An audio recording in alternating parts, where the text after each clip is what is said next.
ata vatanım, yaşıl bayrağım şanım.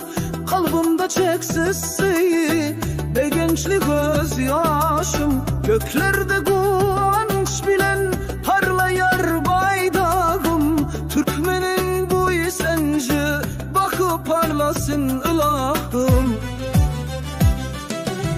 Kuvan yarın yaşıl bayrak adına, buysan yarın sen düşende yadıma.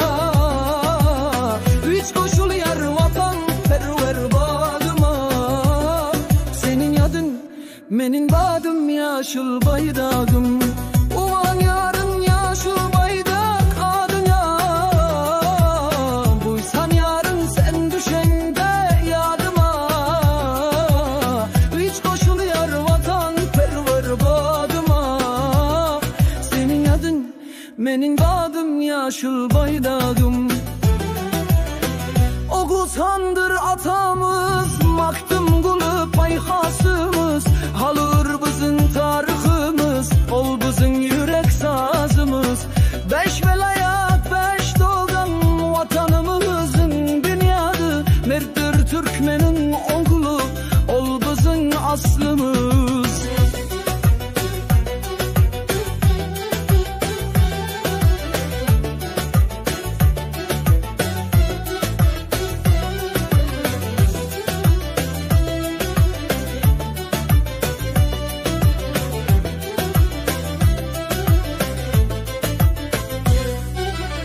Aşk şehri Aşkabat, ak mermerden uşun saçar.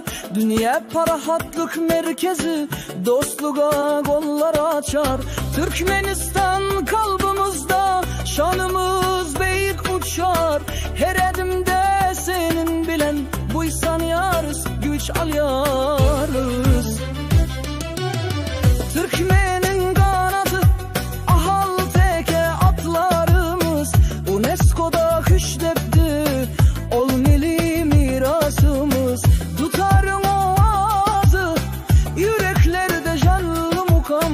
Ata vatan Türkmenistan, yine bizim aydınımız. Türkmenistan ata vatanım, yaşıl bayrağım şanım. Kalbimde çeksiz sevgi, hemişe umutlu varım. Göklerde kuvvanç bilen parlayar bayrağım. Türkmenin bu isancı bakıp parlasın ilahım.